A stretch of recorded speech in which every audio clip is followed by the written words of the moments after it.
Shalom semuanya. Menurut kalender Ibrani, dari tanggal 15 September 2023 sampai dengan tanggal 2 Oktober 2024, kita memasuki tahun 5784, yaitu P Dalet. P Dalet artinya 84. Angka 80 menggambarkan mulut. Tuhan kembali mengingatkan tentang peranan mulut kita. Biarlah mulut kita dipakai untuk memuliakan Tuhan, menjauh dari segala kejahatan, dan saling membangun sesama kita. Kalau kita membaca dari Yohanes 8 ayat 43 sampai dengan 44, apakah sebabnya kamu tidak mengerti bahasaku? Sebab kamu tidak dapat menangkap firmanku. Iblislah yang menjadi bapamu, dan kamu ingin melakukan keinginan-keinginan bapamu. Ia adalah pembunuh manusia sejak semula, dan tidak hidup dalam kebenaran. Sebab di dalam dia memang tidak ada kebenaran. Apabila ia berkata dusta, ia berkata atas kehendaknya sendiri. Sebab ia adalah pendusta dan bapa segala dusta. Saudara, saya mau ingatkan kepada kita. Tuhan mengingatkan kepada kita, jangan berdusta. Iblis adalah pendusta dan bapa dari segala dusta.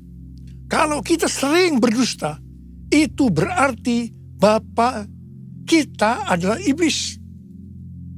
Saya percaya kita akan mengerti semua ini. Dan saya berdoa, tinggalkan segala macam dusta. Ikuti kehendak Tuhan hari-hari ini. Kalau kita membaca Mazmur 34 ayat 13 sampai dengan 15. Siapakah orang yang menyukai hidup, yang mengingini umur panjang untuk menikmati yang baik? Jagalah lidahmu terhadap yang jahat, dan bibirmu terhadap ucapan-ucapan yang menipu. Jauhilah yang jahat dan lakukanlah yang baik. Carilah perdamaian dan berusahalah mendapatkannya. Tuhan Yesus berkata juga dalam Matius 12 ayat 36 sampai dengan 37. Ia berkata, setiap kata sia-sia yang diucapkan orang harus dipertanggungjawabkan pada hari penghakiman. Karena menurut ucapanmu engkau akan dibenarkan, dan menurut ucapanmu pula engkau akan dihukum. Mulut bisa diterjemahkan juga sebagai apa saja yang kita ketik dalam sosmed. Kalau kita membaca dari Roma 10 ayat 9 sampai dengan 10, dikatakan, sebab jika kamu mengaku dengan mulutmu bahwa Yesus adalah Tuhan, dan percaya dalam hatimu bahwa Allah telah membangkitkan dia dari antara orang mati, maka kamu akan diselamatkan. Karena dengan hati orang percaya dan dibenarkan, dan dengan mulut orang mengaku dan diselamatkan. Jadi untuk diselamatkan, kita tidak hanya percaya dengan hati saja, tetapi juga dengan mulut harus mengaku dan menyaksikan tentang Tuhan Yesus. Dan apa yang kita saksikan, itu juga yang harus kita lakukan. Katakan amin. Mulutku penuh dengan pujian kepadamu, ya Yesus Tuhan. Sepanjang hari ku beri penghormatan kepadamu, ya Allahku. Kepadamu, ya Allahku. Pada tanggal 5 Agustus 2023, waktu MDPJ bulan Agustus, pagi harinya saya masuk saat teduh. Biasanya saya membaca Alkitab dari Perjanjian Lama, Perjanjian Baru, Mazmur, dan Amsal. Di sini Tuhan berbicara kepada saya melalui Mazmur dan Amsal. Saya tahu ini pesan yang sangat kuat buat kita semua.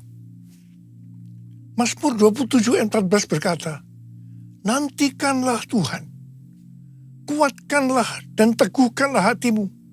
Ya, nantikanlah Tuhan. Amsal 20 ayat 22 berkata, janganlah engkau berkata, aku akan membalas kejahatan. Nantikanlah Tuhan, Ia akan menyelamatkan engkau. Pesan Tuhan kepada kita ini, nantikanlah Tuhan. Itu berarti kita hanya berharap kepada Tuhan. Dalam menantikan Tuhan, kita diminta banyak berdiam diri dalam hadirat Tuhan. Dalam doa, pujian, penyembahan, bersama-sama dalam unity siang dan malam. Orang yang menantikan Tuhan, orang yang berharap hanya kepada Tuhan, akan mengalami seperti apa yang dituliskan dalam Yesaya 40 ayat 30 dan 31. Orang-orang muda menjadi lelah dan lesu, dan teruna-teruna jatuh tersandung. Tapi orang-orang yang menanti-nantikan Tuhan mendapat kekuatan baru. Mereka seumpama Raja Wali yang naik terbang dengan kekuatan sayapnya. Mereka berlari dan tidak menjadi lesu. Mereka berjalan dan tidak menjadi lelah. Haleluya. Orang yang berharap Tuhan diperbarui kuatnya, terbang naik dengan sayap Raja Wali. Berlari tiada penat, berjalan tiada lelah. Ajarku harap kau Tuhan. Tuhan menetapkan langkah-langkah orang yang hidupnya berkenan kepadanya. Apabila ia jatuh, tak sampai tergeletak, sebab Tuhan menopang tangannya. Tangannya, tangannya, oh tangannya, tangannya, sebab Tuhan menopang tangannya. Apabila ia jatuh, tak sampai tergeletak, sebab Tuhan menopang tangannya. Angkat tangan kita, sebab Tuhan menopang tanganku, sebab Tuhan menopang tanganku. Sekali lagi, sebab Tuhan menopang tanganku. Haleluya. Dalet atau angka 4 digambarkan sebagai sebuah pintu terbuka. Dan juga digambarkan dengan seorang dengan posisi yang membungkuk, menunduk, yang melambangkan kerendahan hati. Dan kesadaran bahwa kita tidak memiliki sesuatu apapun jika tidak diberikan oleh Sang Pencipta. Daud adalah gambaran dari seorang yang terus berupaya untuk memiliki hati yang berkenan kepada Tuhan. Nama Daud mengandung arti dari kerendahan hati kepada kerendahan hati. Kita adalah murid-murid Tuhan Yesus. Dan sesuai dengan 1 Yohanes 2 ayat 6. Maka murid Tuhan Yesus adalah mereka yang hidupnya sama seperti Kristus telah hidup. Dalam Filipi 2 ayat 5 sampai dengan 11 dikatakan, hendaklah kamu dalam hidupmu bersama menaruh pikiran dan perasaan yang terdapat juga dalam Kristus Yesus. Yang walaupun dalam rupa Allah, tidak menganggap kesetaraan dengan Allah itu sebagai milik yang harus dipertahankan. Melainkan telah mengosongkan dirinya sendiri. dan mengambil rupa seorang hamba dan menjadi sama dengan manusia. Dan dalam keadaan sebagai manusia, ia telah merendahkan dirinya dan taat sampai mati, bahkan sampai mati di kayu salib. Itulah sebabnya Allah sangat meninggikan dia dan mengaruniakan kepadanya nama di atas segala nama, supaya dalam nama Yesus bertekuk lutut segala yang ada di langit dan yang ada di atas bumi dan yang ada di bawah bumi, dan segala lidah mengaku Yesus Kristus adalah Tuhan, bagi kemuliaan Allah Bapa. Di sini Tuhan Yesus mengajarkan kepada kita tentang kerendahan hati. Murid Tuhan Yesus adalah mereka yang memiliki kerendahan hati seperti Tuhan Yesus. Dan mereka akan dipakai untuk menyelesaikan amanat agung. Ku mau hidup seturut kehendak Tuhan. Ku mau memberi semua yang ku dapat berikan. Ku mau cinta Dia lebih dari semua. Ku tak dapat membalas kasih-Nya. Ku tak dapat membalas kasih-Nya. Ku tak dapat membalas kasih-Mu. Tuhan Yesus. Tuhan Yesus.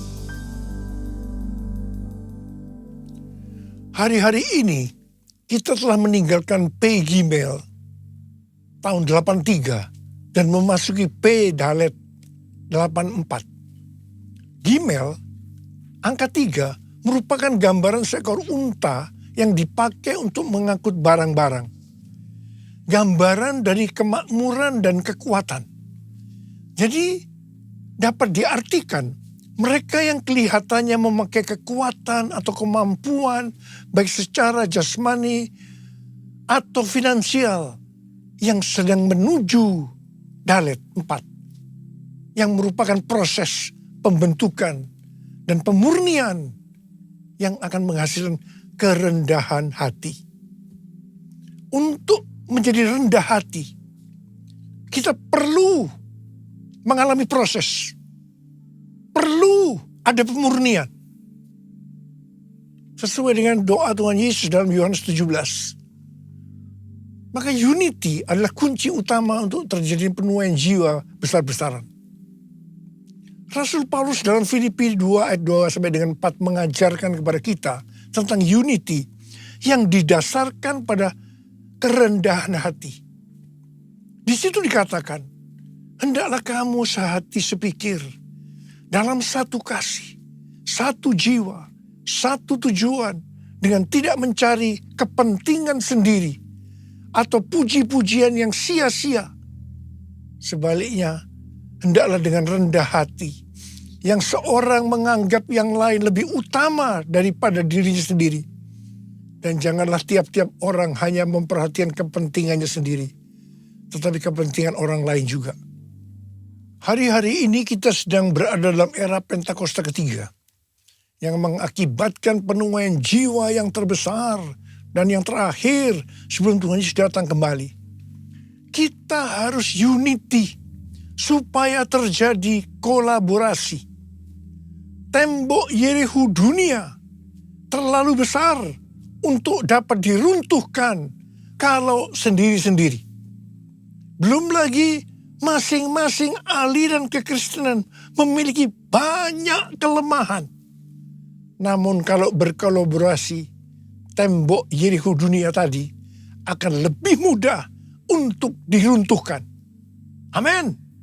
Memasuki usia 35 tahun dari gereja kita, GBI Jalan Jenderal Gatot Subroto, kita diingatkan bahwa DNA gereja kita adalah restorasi Pondok Daud.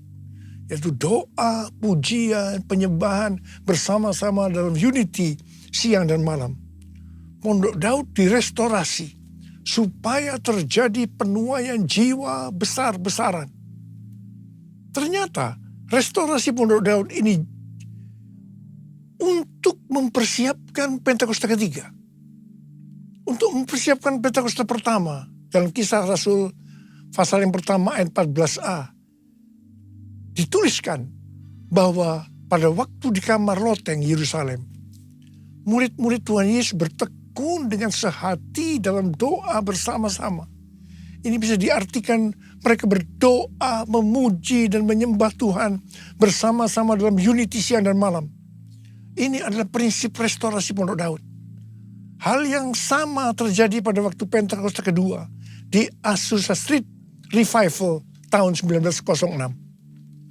Tahun 2009 Tuhan berbicara kepada saya bahwa sebelum kedatangannya yang kedua kali, maka akan ada pencurahan Roh Kudus besar-besaran. Ternyata tahun 1909 William Seymour, hamba Tuhan yang dipakai di Azusa Street Revival, bernubuat bahwa 100 tahun ke depan akan terjadi pencurahan Roh Kudus yang dahsyat melebihi yang terjadi di Azusa Street. Gerakan ini bahkan tidak akan berhenti sampai Tuhan Yesus datang kembali. Tahun 2013 Tuhan memberikan nama pencurahan Roh Kudus ini sebagai Pentakosta yang ketiga. Ini terjadi di konferensi Empower 21 Asia di SICC Indonesia.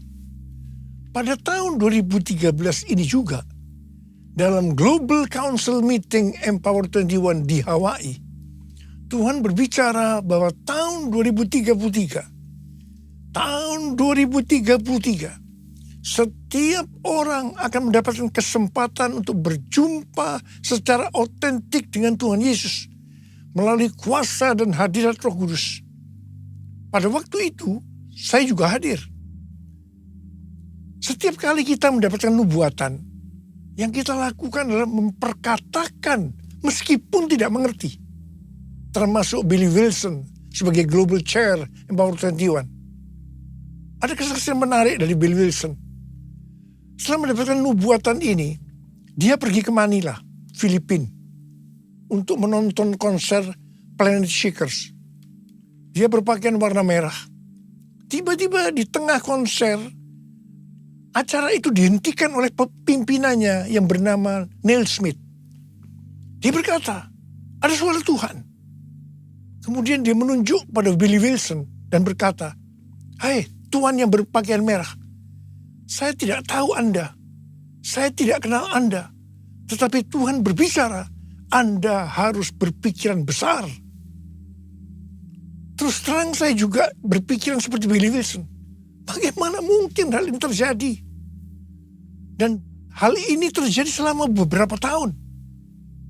Bulan Mei tahun 2022, ada World Prayer Assembly di lantai 11 SICC Tower yang dilaksanakan secara hybrid.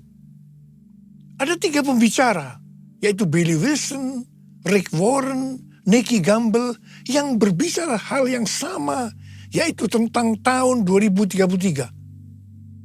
Billy Wilson mewakili aliran Pentakosta, Rick Warren mewakili aliran Baptis, dan Nicky Gamble mewakili Anglican. Semua mendapatkan hal yang sama. Bahkan Rick Warren mendapatkan bahwa tahun 2033 adalah goal penyelesaian amanat agung. Tiba-tiba saya mendapatkan suatu pengertian. Saya berteriak, I got it! I got it! Pada waktu di EPT bulan Juli 2022, yaitu saat dimulainya pembangunan EPT, Azusa Street Prayer Tower, saya bersaksi tentang hal ini. Billy Wilson juga ada di sana. Saya percaya ini merupakan peneguhan tentang nubuatan yang didapatkan tahun 2013, yaitu tentang tahun 2033 itu. Tema konferensi di Amsterdam yang tadinya adalah evangelism. A new era of evangelism is dawning. Diubah menjadi everyone. A new era of evangelism. Dalam konferensi ini membicarakan tentang tahun 2033. Ini diikuti oleh sekitar 6.000 orang dari 130 negara yang hadir on-site dan 22 negara secara online. Saya berbicara 2 kali, yang pertama di workshop dan yang kedua di Olympic Stadium hari terakhir. Saya berbicara tentang Pentakosta ketiga. Menjelang akhir dari konferensi ini, dalam rapat diputuskan bahwa tahun 2024 akan ada konferensi Empower 21 Everyone Asia 2024, reaching every person on earth di Indonesia. Tanggal 3 sampai 5 Juli 2024 di SICC dan tanggal 6 Juli di Stadion GBK. Kita percaya ini adalah trigger kegerakan dari next gen dunia. Anak-anak muda.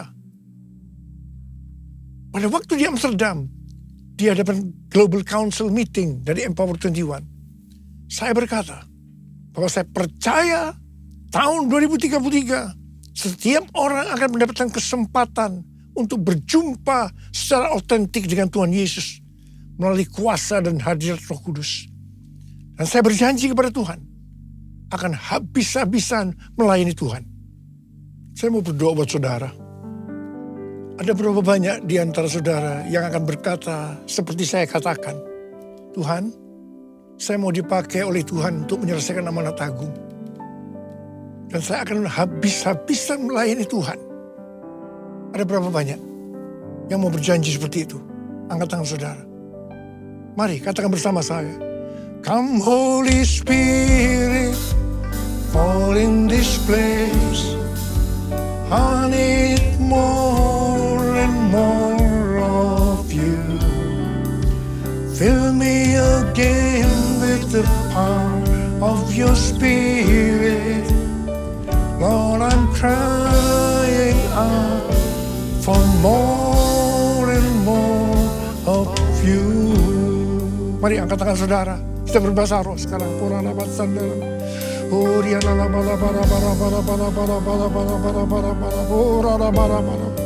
Tuhan, curahkan rohmu. Curahkan rohmu, urapi kami Tuhan. Urapi kami semua. Urapi kami ya Tuhan. Urapi untuk menyelesaikan amanat agung. Kami akan habis-habisan melayani Tuhan. Urapi kami. Urapi kami. Curahkanlah kuasa-Mu Tuhan. Mujizat terjadi di tempat ini. Curahkanlah kuasa-Mu Tuhan. Mujizat terjadi sekarang ini. Sekali lagi katakan. Curahkanlah kuasa-Mu Tuhan. Mujizat terjadi di tempat ini. Curahkanlah kuasa-Mu Tuhan. Mujizat terjadi sekarang ini. Mujizat terjadi sekarang ini. Mujizat terjadi sekarang ini. Sekali lagi. Mujizat terjadi sekarang ini.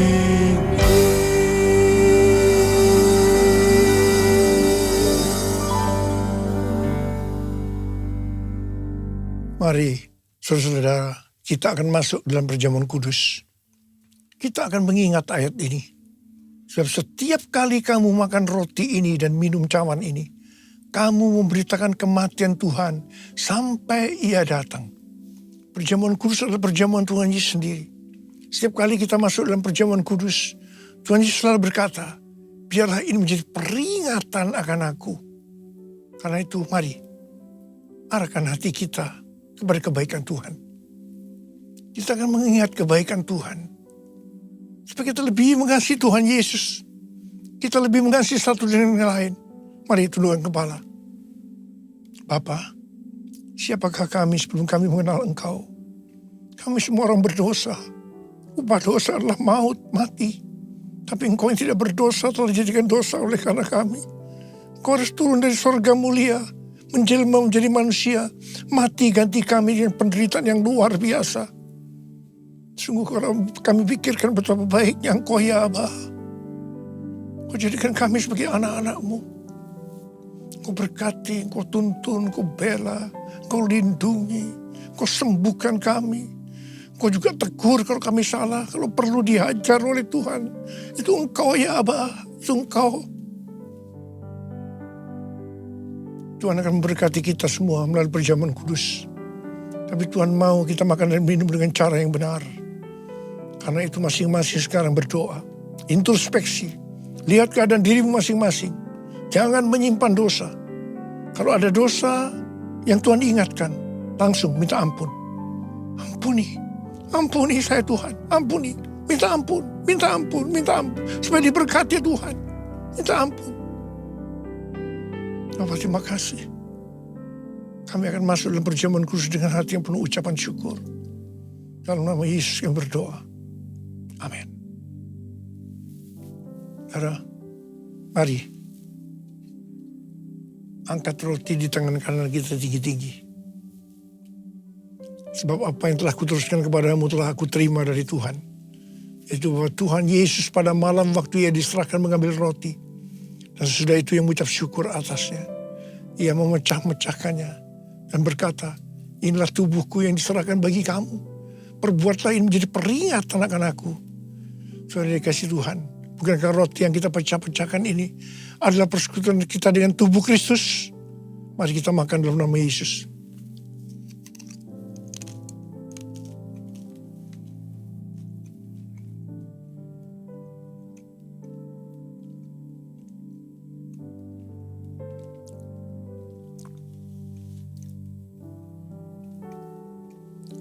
Angkat cawan di tangan kanan kita tinggi-tinggi. Demikian juga yang mengambil cawan sudah makan lalu berkata, cawan ini adalah perjanjian baru yang dimeteraikan oleh darahku. Perbuatlah ini setiap kali kamu meminumnya menjadi peringatan akan aku. Orang yang kasih Tuhan. Bukankah cawan pengucapan syukur yang atasnya kita ucapkan syukur adalah persekutuan kita dengan darah Yesus. Mari kita minum dalam nama Yesus.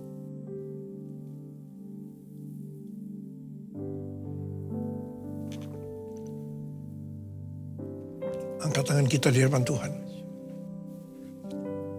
Ucapkan syukur dan terima kasih dengan suara. Jangan diam. Tuhan terima kasih. Terima kasih ya Tuhan. Terima kasih. Terima kasih ya Tuhan. Terima kasih ya Tuhan. Terima kasih. Oh radar bara bara bara bara bara bara. Oh rialala bara bara bara bara bara bara bara bara bara. Tuhan, Kau menyembuhkan yang sakit. Kau menyembuhkan yang sakit. Ya Tuhan, ya Tuhan. Tuhan, terima kasih. Kesembuhan terjadi. Terima kesembuhan. Terima. Terima kasih Tuhan. Oh, orang yang terikat dibebaskan. Oh, yang susah dihiburkan oleh Tuhan. Tuhan memberikan bagi kita pengharapan yang baru. Terima kasih. Terima kasih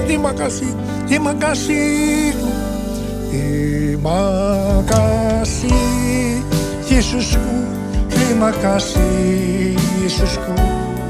Puji syukur hanya bagi Tuhanku. Terima kasih Yesusku. Terima kasih Yesusku. Puji syukur hanya bagi Tuhanku. Terima kasih Yesusku. Terima kasih Yesusku. Puji syukur hanya bagi Tuhanku. Terima kasih Yesusku. Terima kasih Yesusku. Puji syukur hanya bagi Tuhanku. Puji syukur hanya bagi Tuhanku. Puji syukur hanya bagi Tuhanku.